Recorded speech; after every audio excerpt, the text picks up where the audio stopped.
Born in a socialist New China, you may have always felt the same way about socialism. But would you like to experience capitalism for yourself?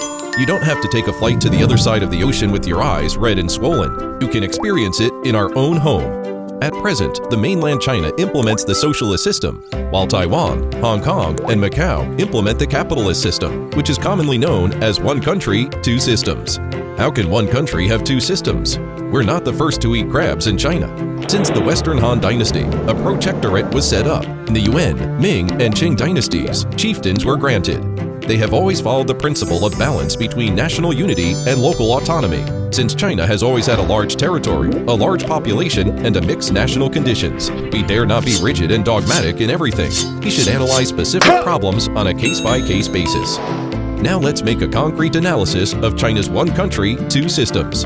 In fact, one country, two systems was not originally prepared for Hong Kong and Macau, but to deal with another problem, Taiwan.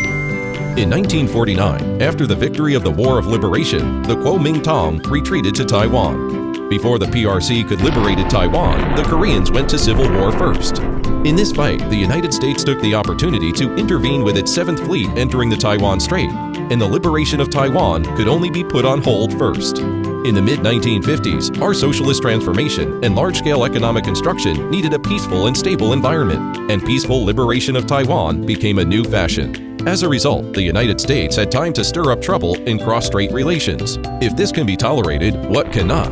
So the central government commanded shelling Jin Men. Immediately after that, Chairman Mao put forward to Chiang Kai-shek the specific measures of peaceful liberation of Taiwan, which was later summed up by Premier Zhou, one program, 4 items. In order to implement this policy, the central government also decided to fire artillery on odd days and rest on even days, in order to let Chiang Kai-shek see the true face of the Taiwan independence of the United States. And finally, the alliance with Chiang to resist the United States was a great success. Someone may ask, is this one program 4 items so powerful that can persuade Chiang Kai-shek? The so-called one program says that Taiwan must be reunified with the motherland, while the 4 items refer to, first, apart from diplomacy, everything else in Taiwan was under the control of Chiang Kai-shek. Second, is Taiwan short of money for construction? The central government would subsidize. Third, the social reform in Taiwan? Take your time. Fourth, the mainland and Taiwan do not hurt each other and should also enhance cooperation. Does it look familiar? Yes, it is exactly the predecessor of one country, two systems. By the 1970s, our national strength and status had increased, and we had returned to the United Nations. The People's Republic of China is the sole legitimate government of China, and Taiwan is a part of China, has become a universal consensus throughout the world. In September 1981, Ye Jianying delivered the 9-item speech. In January 1982, Deng Xiaoping first proposed one country, two systems. In December of the same year, the establishment of special administrative regions was written into the Constitution. In June 1983, Deng Xiaoping put forward Deng's 6 articles.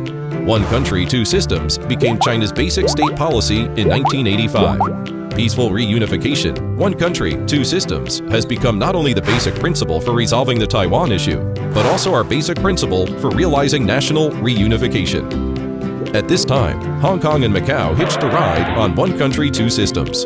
At the beginning of the founding of the People's Republic of China, our strategy towards Hong Kong and Macau was to stay put. At that time, although Hong Kong and Macau were weather stations, observation stations, and communication corners for us to communicate with the outside world, they were also our children who were abducted and never returned home. Since 1979, after rounds of arduous diplomacy, negotiations, and statements, Hong Kong and Macau finally returned to the embrace of the motherland. To sum up, one country, two systems has in fact 5 points. Two systems coexist, a high degree of autonomy, do our utmost to strive for peaceful reunification, but do not promise to renounce the use of force.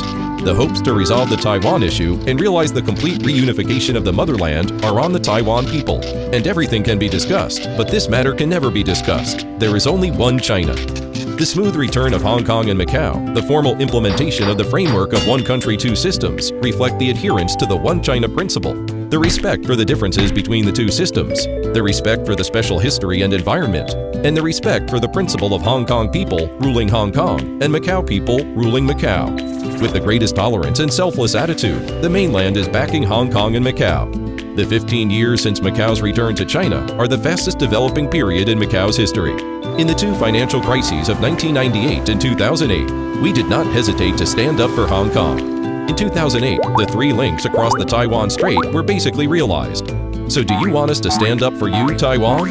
From the establishment of one country, two systems, as the basic state policy in 1985, to the 1992 consensus that both sides of the Taiwan Straits adhere to the One China principle in 1992, to the actual practice of one country, two systems after the return of Hong Kong in 1997 and Macau in 1999, and to the promulgation of the anti-succession law in 2005.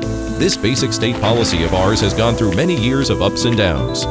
As the poem by Mr. Jin Yong, who personally participated in the drafting of the Basic Law of Hong Kong, said, "We traveled in south as youth, developed career upon Xiangjiang, and enjoyed the peace.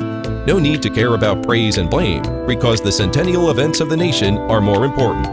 I listen to the state scholars delivering incisive thoughts, give out all my stupid sincerity, although I'm dull and banal. Through thick and thin, we should work together. Dare to refuse just because cherish my tiny reputation?